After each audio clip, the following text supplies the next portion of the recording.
ये क्या?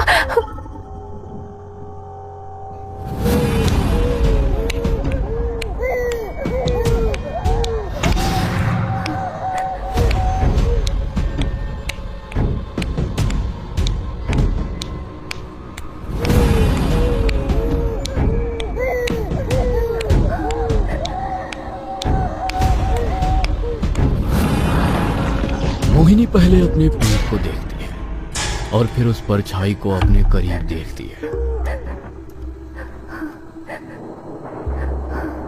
मोहिनी को कोई ऊपर देख रही होती है। मोहिनी खूब चिल्लाने की कोशिश करती है और उसके गले से एक स्वर भी नहीं निकलता। उसके कानों में सिर्फ उस परछाई की हंसी गूंज रही होती है। मोहिनी, मोहिनी क्या हुआ? मोहिनी उठो, मोहिनी उठो, मोहिनी, मोहिनी, मोहिनी क्या हुआ? आरव, आरव, वो परछाई, परछाई, परछाई। पहले तो शांत हो जाओ, शांत हो जाओ, कोई नहीं। आरव मोहिनी को अपने सीने से लगा लेता है। मोहिनी का पूरा चेहरा पसीने से तरबतर और एकदम लाल हो चुका होता है। बस बस बस, कुछ नहीं हुआ मोहिनी, सब ठीक है, मैं हूं ना इधर, शांत हो जाओ। मोहिनी धीरे धीरे शांत होती है। आरव उसका हाथ पकड़कर उसे बैठा देता है। क्या हुआ था? फिर से बुरा सपना आया? हाँ। अब की बार क्या देखा?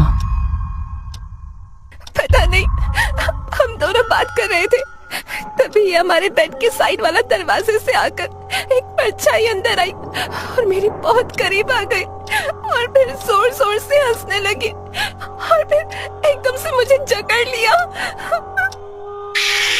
बस कोई नहीं, शांत हो जाओ।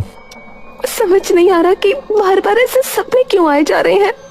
तुम अपनी माँ से बात कर लो एक बार, शायद उनके पास कोई उपाय हो। ठीक है, कल करती हूँ माँ से बात। अगला दिन होते ही मोहिनी अपनी माँ को फोन कर देती है। हेलो। हाँ माँ। हेलो। अरे बिटिया, आवाज नहीं आ रही। हेलो माँ। हाँ हाँ हाँ, अब आ रही है। कैसी हो बिटिया? ठीक हो माँ, तुम बताओ कैसी हो? अरे मैं तो बस इंतजार में हूँ कि कब तू नानी बनाए मुझे। बस थोड़ा सा इंतजार और कर लो माँ, फिर खूब खिलाना अपने नाती या नातिन को। हाँ हाँ।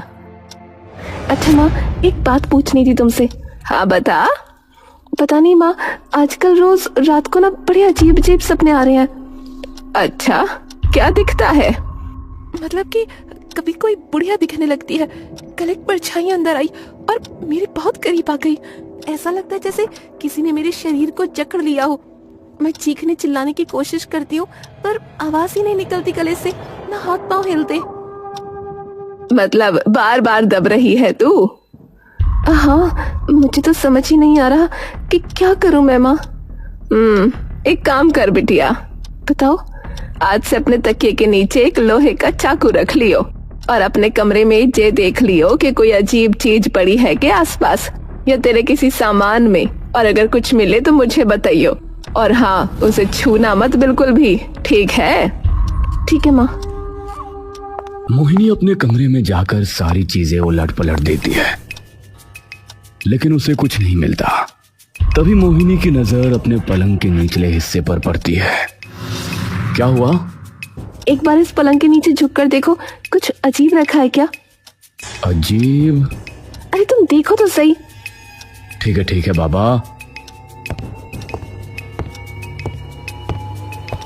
आरव पलंग के नीचे झुककर देखने लगता है। कुछ रखा तो है, टॉर्च पकड़ाना एक बार। मोहिनी उसे टॉर्च दे देती है। आरव जैसे ही वो टॉर्च लगाता है, उसे कुछ मुर्गी के पंख एक काले कपड़े से बंधे दिखते हैं। मुर्गी के पंख? सुना मत तूने? आरव एकदम से डर के उठ जाता है। क्या हुआ? मैं माँ को फोन करके आती हूँ, तुम कुछ मत करना। मोहिनी जाकर अपनी माँ को फोन लगाती है और सारी बात बताती है। उसे छूना ना बिल्कुल भी। बस अपनी एक मुट्ठी में नमक भर लियो और उसे झाड़ू से बाहर निकाल दे घर से, और पूरे कमरे पे फिर गंगा जल छिड़क देना। हाँ, पर ये है क्या माँ? तेरे ऊपर टोटका कर रखा है किसी ने, इसीलिए ऐसे सपने आए जा रहे थे। पर मेरे ऊपर टोटका कौन करेगा? अरे घर कुनबे में बहुत से लोग हुए बिटिया, पर क्या पता तुम्हारे पीछे कोई आ गया हो तो उसे बाहर फेंका, और आज से लोहे का चाकू तकिए के नीचे रख के सोया करियो। ठीक है माँ। कुछ महीनों तक सब कुछ ठीक ठाक चलता है। 3 महीने बाद मोहिनी एक लड़की को जन्म देती है। नाम क्या रखें इसका? मैंने सोचा था एक नाम, अब बताऊं? बताओ। आस्था। नाम सुनते ही मोहिनी मुस्कुराने लगती है। प्यारा नाम है।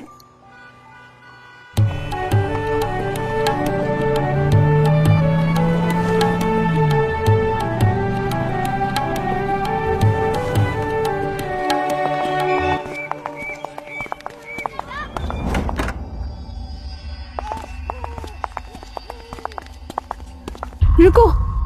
मोहिनी की नजर तभी सीढ़ियों पर पड़ती है।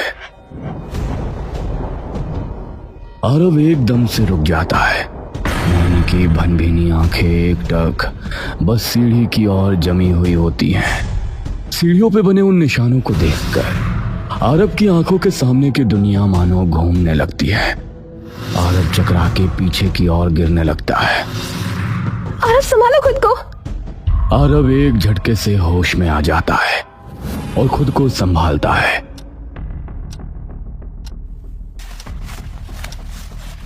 मोहिनी, चलो यहां से अभी। आरव और मोहिनी तुरंत घर के बाहर निकल जाते हैं और बाहर गली में जाकर खड़े हो जाते हैं। अब क्या करना है? तुम्हारे घर चलते हैं, अभी यहां रहना ठीक नहीं है। मोहिनी और आरव गाड़ी में बैठकर तुरंत वहां से निकल जाते हैं। पूरे रास्ते सीढ़ियों पे बने बस अमंगल निशान की छवि अभी भी उन दोनों के दिमाग का पीछा नहीं छोड़ रही थी।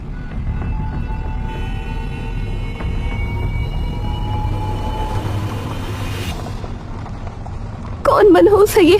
क्यों हमारे पीछे पड़ा हुआ है? पता नहीं, पर अब हम वहां नहीं रह सकते। सही कह रहे हो।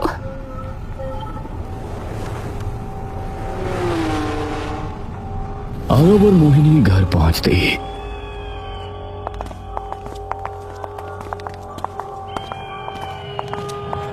तुरंत सारी की सारी घटना बीरो को बता देते हैं। कोई बुरा ही तुम्हारे पीछे लगा हुआ है। सही किया तुमने यहाँ आ गए। कुछ दिन यहीं रह लो जब तक घर ना मिल जाए दूसरा। कुछ दिनों बाद ही मोहिनी और आरव अपना सारा सामान अपने घर में ले आते हैं और फिर अपने पुराने घर को मुड़ के भी नहीं देखते। आस्था भी अब देखते ही देखते धीरे धीरे बड़ी होने लगती है। अब घर में सिर्फ आरव, मोहिनी और आस्था रह रहे होते हैं और खाना बनाने और साफ सफाई करने के लिए बस उनकी एक पुरानी काम वाली सिमरन, जो सुबह आती और रात तक चली जाती। आस्था। हाँ मम्मी। ओहो, 2 मिनट के लिए टीवी से नजर भी हटा लिया करो कभी। हाँ हाँ ना, आप बोलो तो सही। मैं और पापा कुछ देर के लिए तुम्हारे चाचू के घर जा रहे हैं किसी काम से, तो दीदी यही है तुम्हारे पास। अगर भूख लगे तो उन्हें बता देना, वो खाना बना देंगी। ठीक है? ठीक है मम्मी। ये नहीं सुधरेगी। सिमी, ध्यान रखना इसका। कोई नहीं दीदी, आप बेफिक्र होकर जाओ, मैं अपने आप संभाल लूंगी। आरव चलो ना, लेट हो रहा है। आया। आरव और मोहिनी आस्था को घर छोड़कर निकल जाते हैं। आस्था चुपचाप बैठी टीवी देख रही होती है कि तभी आसपास की सभी लाइटें बंद हो जाती हैं। आस्था एकदम से पलटकर पीछे देखती है, पर पीछे बिल्कुल अंधेरा। आस्था वापस टीवी की ओर अपनी नजरें घुमाती है। टीवी के सामने सिमरन चुपचाप खड़ी अपनी नजरों से आस्था को घूर रही होती है।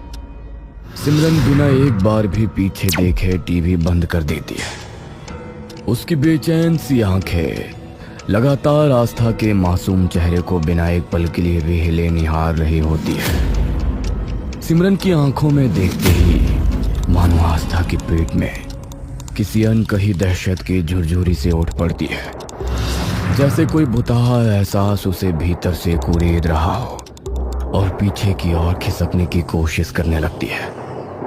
क्या हुआ दीदी? इसी बीच सिमरन धीरे धीरे उसकी ओर बढ़ते जा रही होती है। जैसे जैसे उसके कदम आस्था की ओर बढ़ते जाते हैं, आस्था की सांसें उसके सूखे हलक में और अटकने लगती है। उसकी आंखें डगमगाने लगती हैं, मानो उसका होश किसी गहरी खाई में गिर रहा हो। चलो खाना खाने। पर मुझे भूख नहीं लगी। उठो। पर मुझे भूख नहीं है। मैंने कहा चलो अभी, फिर से नहीं बोलूंगी। आस्था का शरीर डर से एकदम ठंडा पड़ जाता है। आस्था चुपचाप सिमरन के पीछे चल पड़ती है। अब आस्था का कोमल मन इस सारी घटना को समझने में बार बार असफल होता जा रहा था। सिमरन उसे अपने साथ ले जाकर एक कुमकुम और हल्दी से बने गोल घेरे के बीचों बीच बिठा देती है, जिसके अंदर काली स्याही से एक त्रिकोण का आकार बना हुआ है। सिमरन उसके चारों तरफ 4 मोमबत्तियां जला देती है। आस्था का कंठ अब अपनी हिम्मत धीरे धीरे तोड़ देता है और उसके गले से उसकी रुलाई की आवाज बाहर निकल पड़ती है। एकदम चुप चुप। सिमरन की आंखों में मानो किसी विचित्र प्रकार का आतंक अचानक उतर चुका था। सिमरन कुछ कुमकुम लेती है और उस पे कोई मंत्र फूंकती है और एक लाल कपड़ा खोलकर उस कुमकुम को उसके अंदर रख देती है। मेरी तरफ देखती रहो, बस मेरी ओर। एकदम चुप। आस्था अपनी मासूम निगाहों से अपने आंसुओं को अपने कोमल मन में दबाए चुपचाप वहीं बैठी रहती है। पापा वापस आ जाओ, बचाओ मुझे पापा, अब कहो। सिमरन तभी थोड़ा कुमकुम आस्था के चेहरे पे झटक देती है और तभी सिमरन अपने सूट की जेब से अखबार में बंधा एक लड्डू निकालती है। खाओ इसे। मैं नहीं खाऊंगी। कि तभी उसे गाड़ी के आने की आवाज सुनाई देती है और वो वहां से तभी उठकर फरार हो जाती है। आस्था इतना ज्यादा घबरा जाती है कि उसका मासूम दिमाग उस सदमे को झेल ही नहीं पाता। उसकी सांसें तेज होती जाती हैं, सीने में धड़कन धक धक करके गूंजने लगती है, निगाहें धुंधली पड़ने लगती हैं और वो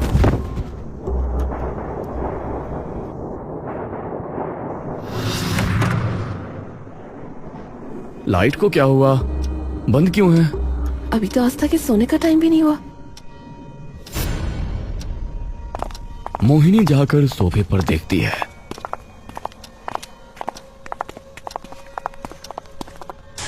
लेकिन वहां कोई नहीं होता। आस्था, सिमरन। कोई आवाज नहीं आती, एकदम सन्नाटा। आरब मोहिनी की ओर देखता है। इतना शांत कैसे है सब कुछ?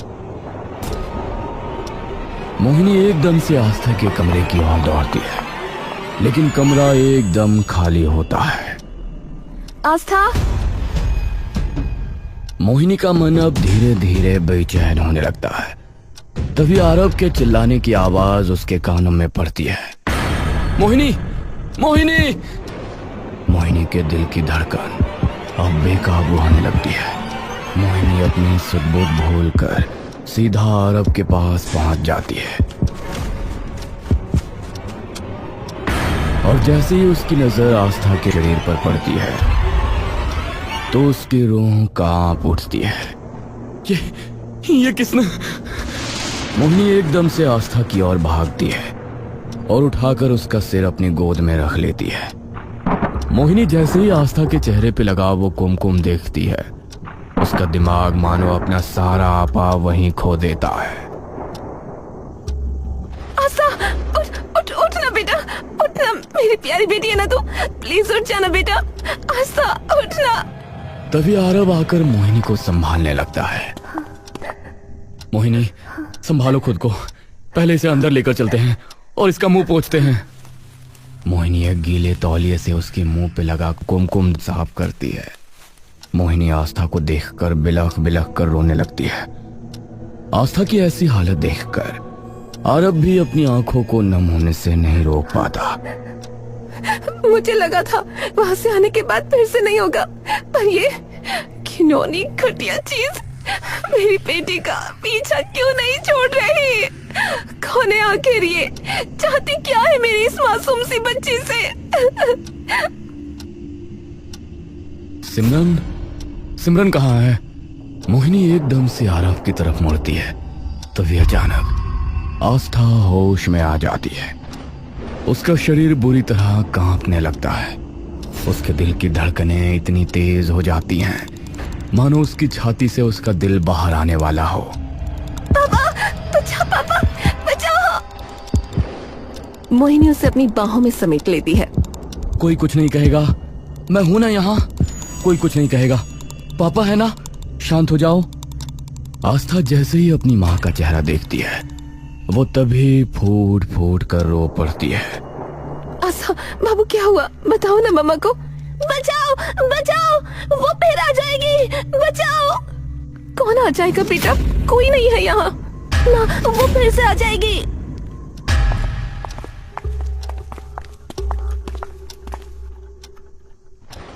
बेटा, पापा की तरफ देखो एक बार। आस्था धीरे से आरव की तरफ देखती है। पापा वो फिर से आ जाएगी, पापा बचाओ मुझे।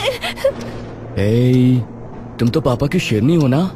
पापा है ना तुम्हारे पास? कुछ नहीं होने दूंगा तुम्हें, आई प्रॉमिस। यू ट्रस्ट पापा ना? हाँ। तुम मुझे बस ये बताओ बेटा कि किसने किया ये? आस्था डर से कांप रही है। बेटा डरना बिल्कुल नहीं है, पापा है ना, बस ये बता दो कि किसने किया, फिर देखो। सिमरन दीदी। सिमरन का नाम सुनते ही दोनों के होश उड़ जाते हैं। आरब की आंखों में एकदम से मानो खून खौल जाता है। आरब एकदम स्तब्ध वहां खड़ा रह जाता है। मतलब हमेशा से वही कर रही थी ये सब सिमरन? पर वो तो कितने सालों से तुम्हारे यहाँ काम करती आ रही है। सिर्फ वो नहीं, उसकी माँ भी हमारे यहाँ ही काम करती थी। आज ये किस्सा ही खत्म करता हूँ, ध्यान रखना आस्था का। आता हूँ। सुनो, मुझे मत। बात सुनो। आरब मोहिनी की आंखों में देखता है। हमारी बेटी को उसने चोट पहुंचाई है, तो उससे सारे जवाब लेना। आरब गुस्से भरा सिमरन के घर पहुंच जाता है।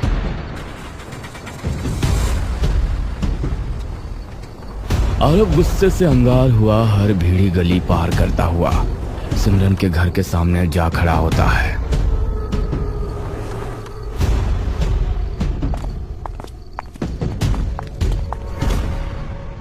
सिमरन, मैं कहता हूं दरवाजा खोलो, अभी के अभी, आखिरी बार कह रहा हूं, ये दरवाजा खोलो। अंदर से एक आवाज भी बाहर नहीं आती। आरब थोड़ा सा पीछे होता है और भागकर सीधा दरवाजे पर जोर से लात मारता है, पर दरवाजा फिर भी नहीं खोलता। आरब दरवाजे पे खूब लातें मारता है, पर दरवाजा फिर भी नहीं खुलता। अब आरब के गुस्से का पारा और भी ऊपर चढ़ते जाता है। आरब अब थोड़ा और पीछे होता है और दरवाजे की तरफ पूरा जोर लगाकर दौड़ने लगता है और सीधा जाकर अपना कंधा दरवाजे पे दे मारता है। दरवाजा धम से खुलता है और आरब नीचे जा गिरता है। आरब एकदम से उठकर पीछे की ओर हो जाता है